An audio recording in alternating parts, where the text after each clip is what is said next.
Bonjour, aujourd'hui c'est le 6 juillet. Je voudrais lire dans Proverbes chapitre 13, verset 3. Celui qui veille sur sa bouche se garde lui-même, mais celui qui ouvre des grandes lèvres court à sa perte. Toujours l'importance d'être touché par la grâce de Dieu, d'être rempli de sa sagesse pour pouvoir bien parler. Et ici, l'exhortation, c'est que nous ne puissions pas trop parler, n'est-ce pas? C'est un défi pour beaucoup, hein? C'est un très très grand défi. Nous avons envie de tout dire, tout ce qui passe par notre cœur, tout ce que nous entendons, nous avons envie de répéter. C'est très très très humain. Mais vous savez, quand on vit avec le Seigneur, nous nous souvenons d'une chose très importante, c'est que ce n'est plus nous qui vivons, mais c'est Christ qui vit en nous. Et donc, quand on a le désir de dire certaines choses, on doit peser nos mots. Et nous n'allons pas dire tout ce qui passe par notre tête, par notre cœur. Préserve aussi ton serviteur du sentiment d'orgueil qui ne domine pas sur moi. Alors je serai intègre, je ne commettrai pas de grands péchés, nous dit le psaume 19, verset 14. Nous pouvons aussi demander au Seigneur qu'il puisse nous préserver d'ouvrir notre bouche et de dire ce que nous avons dans notre cœur. Et souvent, quand nous péchons, c'est parce qu'il y a de l'orgueil en nous, n'est-ce pas? Nous voulons avoir raison, nous voulons défendre notre cause et nous allons dire des choses qui fâchent, qui vont faire du mal à l'autre.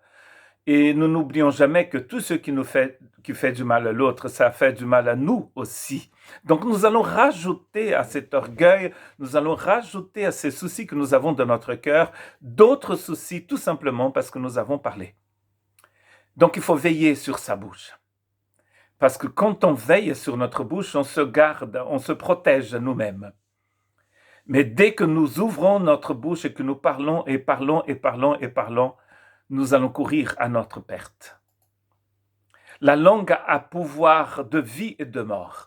Ceux qui aiment parler en goûteront les fruits. Proverbe 18, 21. C'est sûrement un proverbe que nous allons citer souvent parce que c'est très, très, très intéressant. La langue a le pouvoir de vie et de mort. Donc nous pouvons garder notre langue et parler quand il faut, une parole précise, une parole bonne, une parole qui va amener l'édification et la vie. Mais nous pouvons aussi l'utiliser pour la mort. Notre plus grand exemple, bien sûr, c'est le Seigneur. Dans Jean chapitre 7, 45 et 47, nous lisons ceci. Ainsi les gardes retournèrent vers les chefs des prêtres et les pharisiens qui leur dirent « Pourquoi ne l'avez-vous pas amené ?» Les gardes répondirent « Jamais personne n'a parlé comme cet homme. » Jamais personne n'a parlé comme cet homme. Jésus parlait comme personne. C'est-à-dire que des lèvres du Christ sortaient toujours des paroles de réconfort, d'exhortation, de pardon, d'amour, de grâce. Même quand il dit à certaines personnes « Va et ne pêche plus »,« Allez et ne péchez plus », c'est une parole de grâce. Car lui, il connaît le cœur des gens. Et surtout, il sait exactement en quoi consiste le péché. Rater la cible, passer à côté de la justice de Dieu, passer à côté de la vie éternelle, à côté de la grâce et de l'amour éternel de Dieu. Le péché est terrible. Voilà pourquoi Jésus, pour aider ces personnes, pour les aider à marcher sur le chemin de la vie éternelle, leur dit « Allez et ne péchez plus ». Mais personne n'a parlé comme Jésus.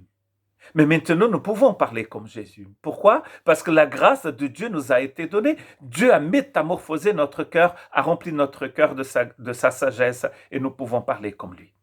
Que Dieu vous bénisse.